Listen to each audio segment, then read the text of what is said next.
علی بھائی next question ہے 11 مارچ 2020 کو یوم پاکستان کے سلسلہ میں کی جانے والی ریہرسل کے دوران پاکستان ایئر فورس کا سب سے بہترین طیارہ F-16 گر کر تباہ ہو گیا. اس حادثے میں ونگ کمانڈر نعمان اکرم بھی شہید ہو گئے. انا للہ و انا الیہ راجعون. اسی کانٹیکسٹ میں ایک سوال زبان زد عام ہے اور وہ یہ کہ کیا طیارے کو لینڈ کروانے کی کوشش میں پائلٹ کا اپنے لیے ایجیکشن کا آپشن استعمال نہ کرنا خودکشی کے زمرے میں آتا ہے یا نہیں؟ کوئی خودکشی کے زمرے میں نہیں آتا. سب سے پہلے تو ہم ان کے لیے دعا کرتے ہیں کہ اللہ تعالیٰ ان کی مغفرت فرمائے. آمین. ماشاءاللہ یعنی پاکستان کے چند بہترین پائلٹس میں سے تھے اور ان کو سب سے بڑے اعزازی ایوارڈز بھی ملے ہوئے تھے. اور آپ کو یاد ہوگا جب پچھلے سال انڈیا نے دہشت گردی کا مظاہرہ کیا تو پھر علامتی طور پہ ہمارے آرمی چیف نے بھی جو ہے وہ F-16 میں فلائٹ کی تھی, تو اس میں جہاز یہی اڑا رہے تھے ساتھ کو پائلٹ کے طور پہ نعمان اکرم رحمہ اللہ تعالی. اور ماشاءاللہ پریکٹسنگ مسلمان تھے. ان کی وائف بھی حجاب کرتی ہیں اور خود بھی داڑھی رکھی ہوئی تھی اور جذبہ تھا. بلکہ کچھ دن پہلے ہی ان کی ویڈیو بھی سوشل میڈیا پہ بھی عام ہوئی, الیکٹرانک میڈیا کے ذریعے, کہ وہ کہہ رہے تھے کہ اگر کبھی مجھے موقع ہوا تو میں اپنے ملک کے لیے جان قربان کروں گا. باقی یہ جو ایک ٹریجک واقعہ ہوا یہ پاکستان کی ہسٹری میں ایک بڑا یونیک واقعہ ہے, کیونکہ F-16 کا یہ پہلا حادثہ ہے. اور میں کافی ٹھٹک گیا. عام لوگوں کو تو اندازہ نہیں ہوتا کیونکہ جہاز تو مختلف مواقع پہ ٹریننگ کے دوران گرتے رہتے ہیں, لیکن F-16 آج تک نہیں پاکستان کا گرا تھا. یہی ایک جہاز ہے جس کی وجہ سے پاکستان کی ایئر فورس کو برتری حاصل ہے انڈین ایئر فورس کے اوپر. تو میرے تو اپنے کئی کلاس فیلوز جو ہیں وہ ایئر فورس کے اندر ہیں. ایک بڑے قریبی میرے کالج لیول کے دوست, آج تک ان سے دوستی ماشاءاللہ. تو وہ ایئر فورس میں نے ان کو رات کو ہی فون کیا تو میں نے کہا یار یہ کیا ہوا ہے. اب باقی لوگ تو عام خبریں سمجھ رہے تھے, میں تو اس کو بڑی یونیک خبر سمجھ رہا تھا. تو کہتے ہیں واقعی یہ پریشانی کی بات تو ہے. تو ان کا پہلا تو SOP اس کا یہ ہے کہ جب اس طرح کا کوئی حادثہ ہوتا ہے نا تو ہر چیز جو اس کے ساتھ ریلیٹڈ ہے نا اس کو سیل کر دیا جاتا ہے. جس پمپ سے فیول ڈالا گیا وہ پمپ سیل, آخری دفعہ جس ورکشاپ میں وہ گیا تھا وہ ورکشاپ سیل, یعنی کوئی بھی ایویڈنس مٹ نہ جائے اس حوالے سے. تو وہ کہتے ہیں اس کے بعد پھر ایک تحقیقاتی کمیٹی, آپ کو پتا ہے وہ ٹی وی بتایا انہوں نے بنا دی ہے اس کی تحقیق کرنے کے لیے, تو پتہ چل جائے گا انشاءاللہ تعالی. اور یہ امتحان اس کمپنی کے لیے بھی آ جاتا ہے جس نے وہ بنایا ہوا ہوتا ہے.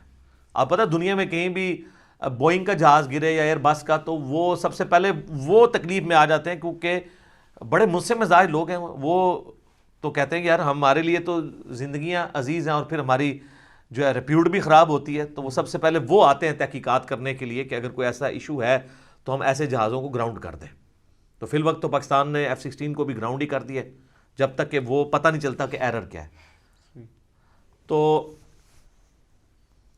یہ جو ایکٹیویٹی پرفارم ہوئی, پہلے تو ہم یہ سمجھ رہے تھے کہ وہ جہاز جا کے ٹکرایا ہے, ایسا نہیں ہوا. بعد میں CCTV کے اوپر ایک ویڈیو آئی تھی جس میں آپ دیکھ سکتے ہیں کہ انہوں نے گرین بیلٹ کے اوپر اس کو لینڈ کروایا ہے اور وہ لینڈ ہوتے ہوئے جہاز نظر بھی آیا ہے. لیکن چونکہ اس کی سپیڈ ہی اتنی زیادہ ہوتی ہے, ایٹ لیسٹ لینڈنگ سپیڈ جو ہے نا وہ 300 کلومیٹر پر آور ہوتی ہے.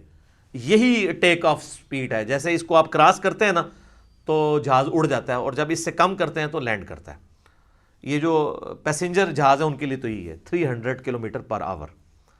سر اتنی سپیڈ کے اوپر آپ جب زمین پہ ذرا سے بھی امبیلنس ہو کے ٹکرائیں گے تو کچھ نہیں بچے گا. تو انہوں نے زمین پہ اس کو لینڈ کروایا لیکن وہ صحیح طریقے سے لینڈ نہیں ہوا. ظاہر ہے جو کوئی فنی خرابی تھی اس کی وجہ سے وہ تباہ ہو گیا. بہرحال کوئی جانی نقصان سوائے ان کے نہیں ہوا.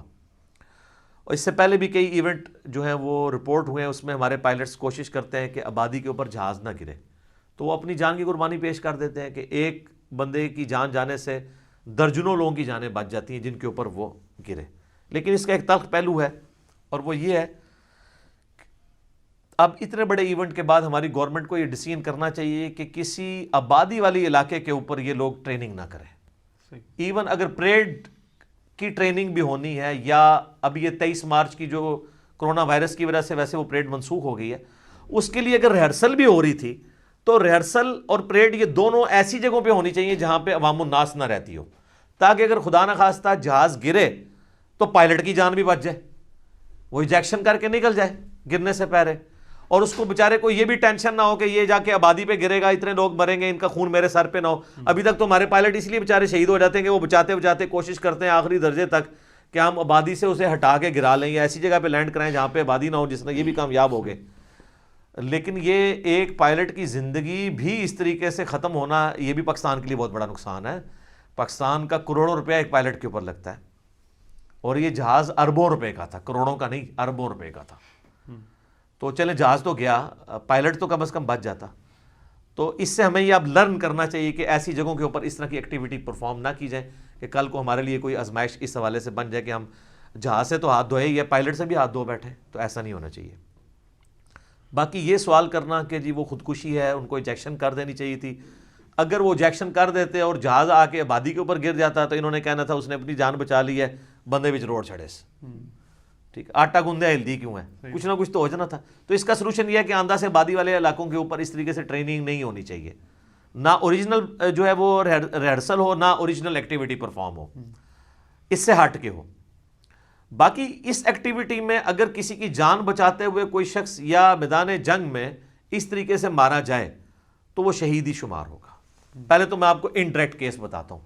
صحیح بخاری میں آتا ہے کہ حضرت جابر بن عبداللہ کہتے ہیں کہ غزوہ احد کے موقع پر جب مسلمان جنگ جیت گئے اور اس کے بعد وہ جب درے کے اوپر کچھ اصحاب نے 50 میں سے 35 اصحاب نے نبی الاسلام کی حکم عدولی کی اور وہ درہ چھوڑ دیا، تو اس وقت کافروں کی طرف سے خالد بن ولید نے حملہ کر کے اس مسلمانوں کی فتح کو شکست میں بدل دیا، جس میں نبی الاسلام کے مبارک 4 دانت بھی شہید ہو گئے، بخاری مسلم میں آتا ہے۔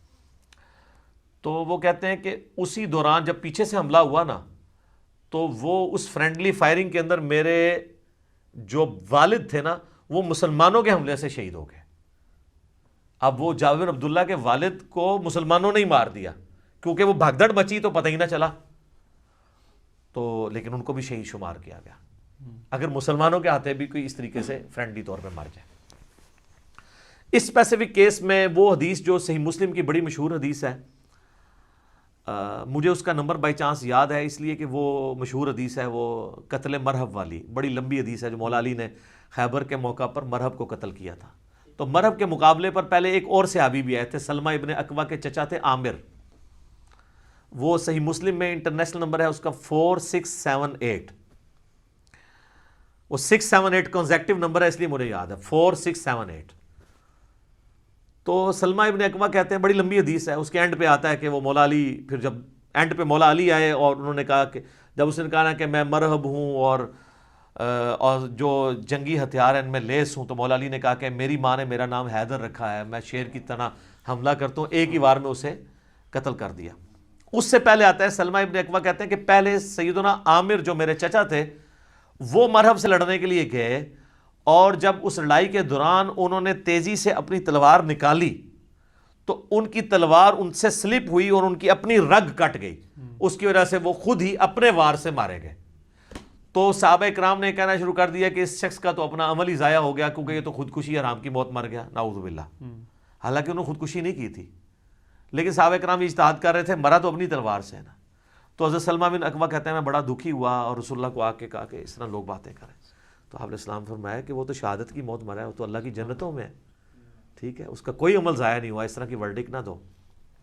تو یہ حدیث صحیح مسلم میں اس بات پہ گواہ ہے کہ اگر کسی شخص سے غلطی سے اپنے آپ کو بھی کوئی مار لے، اس کا مارنے کا ارادہ نہ ہو، جس طرح ان کا ارادہ تو نہیں تھا کہ خودکشی کرنی ہے، لینڈ کرانے کی کوشش کی۔ یہ کہتے ہیں کہ مسئلہ قرآن دی سے نکالو، سر تواڈے اماماں نے نہیں یہ مسئلے کڈے، اسی تانوں ہر شے بخاری مسلم جو کٹ کے دینے ہیں، نکال دیا نا مسلم شریف سے کہ اس طریقے سے ایکٹیویٹی ہو جائے۔ تو یہ نعمان اکرم جو ہیں رحمہ اللہ تعالیٰ، یہ اسی کیٹیگری میں فال کرتے ہیں، لہٰذا شہید ہیں۔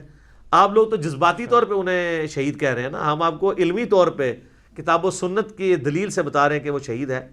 اور اس سوال کے اینڈ پہ آپ سے بھی ریکویسٹ کریں گے کہ مرنے سے پہلے ہے مسلمان کر لے اس پہ غور، کتابوں کا خدا اور ہے، بابوں کا خدا اور۔ تو یہ لوگوں کی منہ شگافیاں ہیں، کتابوں میں جو چیزیں ہیں اس کے تحت تو یہ شہید کی کیٹیگری میں ہی فال کرتے ہیں۔ لیکن گورنمنٹ سے اب ریکویسٹ ہے، اور خصوصاً جو ہمارے مقتدر ادارے ہیں ان سے، کہ آندہ سے ریہرسل ہو یا کوئی ایکٹیویٹی ہو، پبلک ایریا میں سے پرفارم کرنے کی ضرورت نہیں ہے۔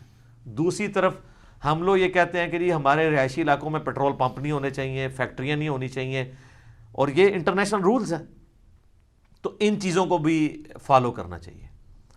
اور اس میں بہرحال یہ بھی خطرہ ہوتا ہے کہ اگر آپ کسی اوپن ایریا میں کریں اور وہاں پہ آپ نے پبلک گیدرنگ کی بھی ہو, تو بعض اوقات آپ یوٹیوب پہ ایسی ویڈیو بھی دیکھیں گے ان کے اوپر بھی آگے جہاز گیر پڑتے ہیں.